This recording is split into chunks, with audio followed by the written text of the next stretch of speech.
Good morning mga maisog news. Narito bagong news karon nga. Ang alyansa group ni Bangag ma-disqualified based on Agent Morales. Muna siya ang expertise sa pag-imbestiga diri sa Tibok, Pilipinas. Tanaw na to kay pangutana siya ni Maharlika. Ma-disqualified na gid ang mga alyansa ni Bangag karon mga naging kontra ang PDP street. Tanaw na to. Okay. Good morning. Milyong mga kababayan. Yan. Yes, milyon-milyon talaga, JM. Nakita mo naman yung mga milyon-milyon na nagmamahal sa bayan at sa kay Pangulong Duterte. Nakita mo ba yung buhok ko sa daig? Kaya nga At grabe, talagang nagpaganda ka doon Talagang ginawa mong Paris yung parang nagpassion show doon Siyempre. Alam mo nakakatuwa yung mga development kayo. At napaka-importante nung paglabas ni Vice President Inday Sara. Siguro mamaya pagkwentuhan natin yan. Pag-usapan natin yan, yung paglabas. Pero JM, teka muna. Siguro ang nabasa ko kasi sa iyong post na dapat i-disqualify na itong mga alyansa ng mga Bangag, yung mga kandidato nila, dahil nga sa nag-leak na dokumento, yung Oakland Horus na yun. Kaya gusto ko na makausap dahil alam ko bilang isang agent ng bayan, yan ang iyong expertise sa mga ganyan mga Oakland na yan, yung mga plano, di ba? Mga atake nila. So, ikaw ba, ano ang nakikita mo dito? Bakit ito nag-leak na supposedly sila ang nakakaalam para dito sa kanilang atake sa midterm election para maipanalo ang kanilang alyansa ng mga Bangag ay bumuo sila nitong kanilang Oaklanoros na ito. At ano ang nakikita mo dito? Alam mo itong Oakland Horus na ito, ang pangunahing layunin nito ay upang i-neutralize yung isang target o yung specific target. Katulad yan, ang target si Pangulong Duterte at ang kanyang pamilya upang pahinain yung oposisyon. Diba? Yan yung yun yung unang objective nila pahinain, neutralize si Pangulong Duterte kasama na si Vice President Sara Duterte, si Congressman Pulong at sa kabuuan yung pamilya, pati yung kanilang mga taga-suporta. Yan yung isa doon sa natin dyan.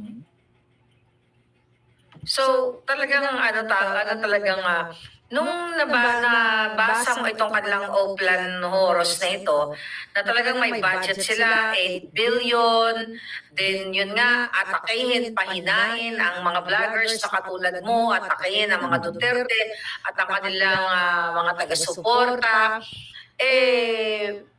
Talagang ito ay talagang election violation.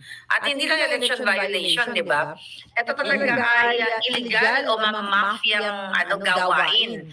So, ikaw ba? Ikaw ay ahente ng PDEA, may mga ganito kang mga na-encounter nung administrasyon na kung saan na pinanggalingan mo. Ano mo dito? Assessment mo? Itong klase ng plano, normal sa akin, pero yung subject ng plano, kakaiba. First time ko na makakita at makabasa na ang target ay government officials at yung mga dating presidente. Sapagkat yung mga O-plan o yung mga case operational plan na ganito, ay ginagawa laban doon sa mga criminal syndicate. Katulad halimbawa sa drug trafficking organization, ito yung mga high value targets, yung mga top level, Ganon din sa mga criminal organization, yung mga involved sa mga kidnapping, involved sa mga robbery hold-ups, involved sa kung saan man. Yun yung mga ano ito. At sa mga ganitong pamamaraan, meron kaming tinatawag na mga action agent. Yung mga action agent, ito yung mga nagtatrabaho doon sa loob, malapit o kasama ng mga target. Ang trabaho lang nila ay makapagbigay sa amin ng information at sila rin yung mga may personal knowledge. Sila yung mga highly capable na pwede silang i-activate o itap para maging witness sa korte. Kaya yun yung mga ano nito, no? Kaya kung titignan mo, itong mga case operational plan na mga ganito, funded ito ng gobyerno at hindi basta-basta pondo yung nakalaan para dito sapagkat kung titignan natin, sino ba yung target? Diba? Tao ba yun? Actually, mga kritiko like us, like mga followers na. Pero ang pangunahing target dito, si Pangulong Duterte.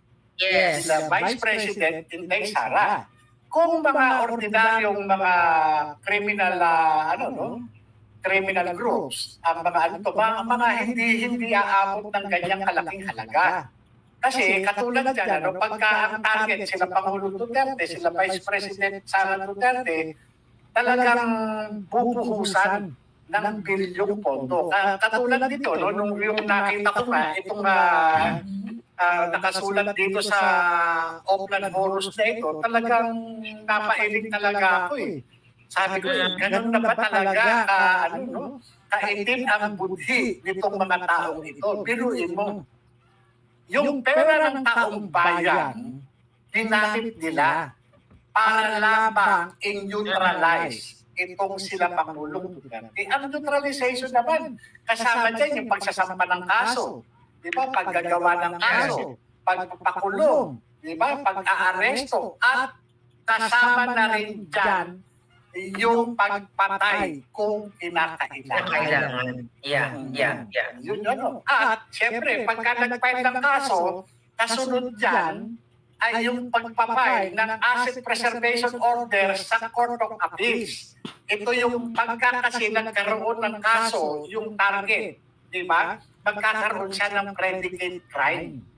Kaya pinalalabas nila na itong si Pangulong Duterte ay involved sa patayan, involved sa sindikato ng smuggling, involved sa corruption, para papasok dun sa mga elements na isinasaad ng Anti-Money Laundering Act.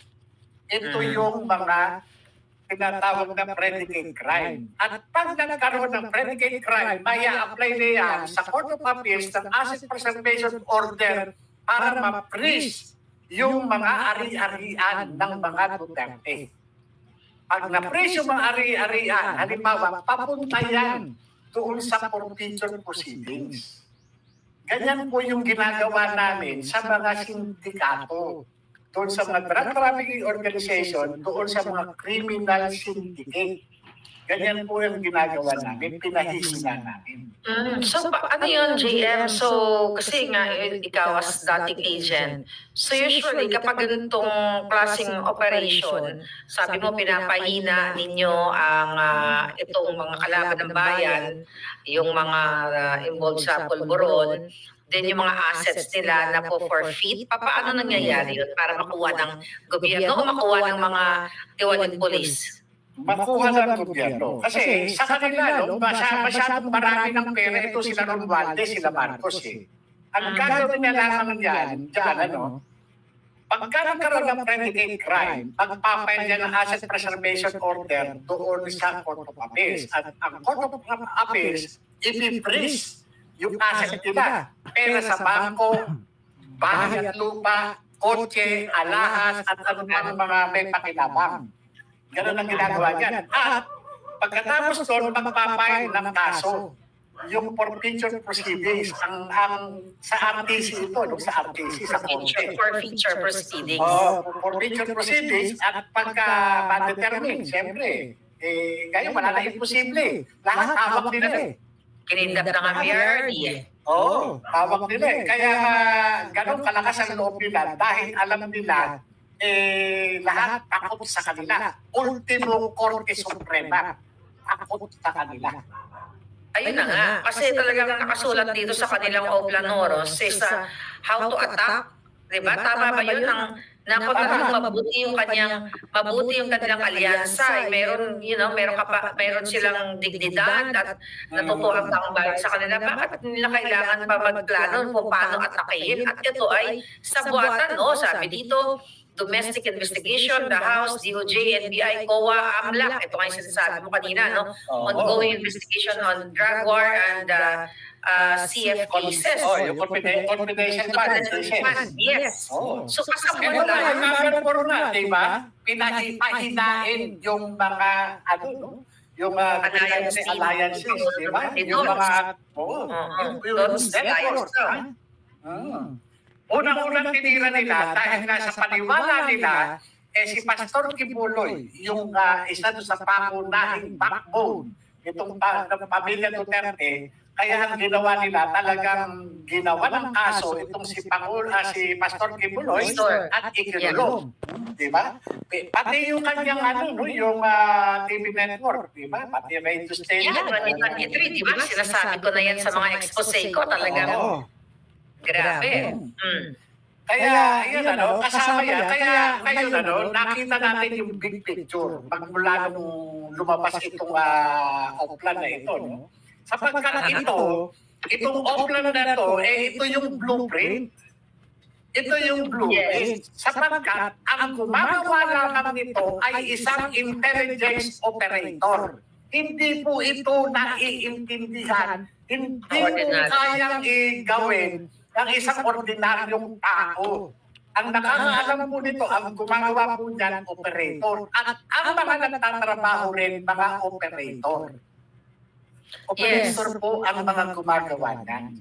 Kasi talagang malinaw, no, mga kapalaga, sa kanilang pag-atake na disqualify yung mga key candidates. Katulad na nga lang ni Senator Bongo at ni Senator Bato de la Rosa.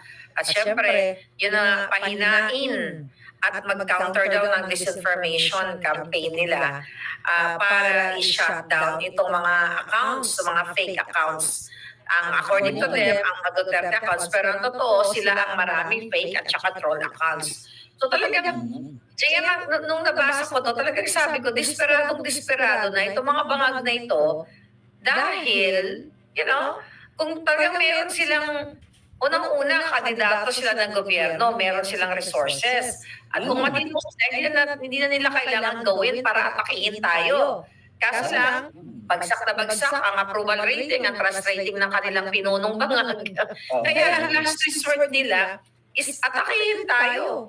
So, alam niyo unang-una, yung plano na yan, kung titignan natin, mukhang matagal na ito Di ba? Yes. Sabi ko nga, yung implementation na yan, talagang, talent yan Kung saan nagyayari yan At tuloy-tuloy, yung creation ng Quadcom at saka ng Tricom, nagre-reflect dito sa Oplan na ito. Di ba? Kung paano nila pahihinain. Ngayon, meron na kung isang area na nakikita rito na mukhang hindi na nila magagawa. Ano ito? Yung pagpapadala kay Senator Bongo at kay Senator Bato doon sa Dahig, doon sa Netherlands. Bakit? Sapagkat nagkaroon na ng awareness ang implement yung warrant of arrest na in-issue ng ICC. Kung magkakaroon talaga ng warrant of arrest para dito kay Senator Bongo at kay Senator Bato. Dito pa lang nakikita na natin dahil nagkaroon na ng awareness ang sambayan ng Pilipino, particular doon sa Article 59 ng Rome Statute. Kaya kapag ginawa uli nila, yung ginawa nila kay Pangulong Duterte ay wala na. Wala na sila talagang pupuntahan pa. Sapagkat tuluyan ng magwawala ang sambayan ng Pilipino. Sa nangyayari pa lamang ngayon, nakikita na natin yung mga indicator na nagmamanifest yung sympathy actions na maaaring ma-convert sa boto. Yun ang hindi nila na-predict. Yes. Yun ang hindi na-predict nitong si General Nicolas Torre. Diyan siya magaling.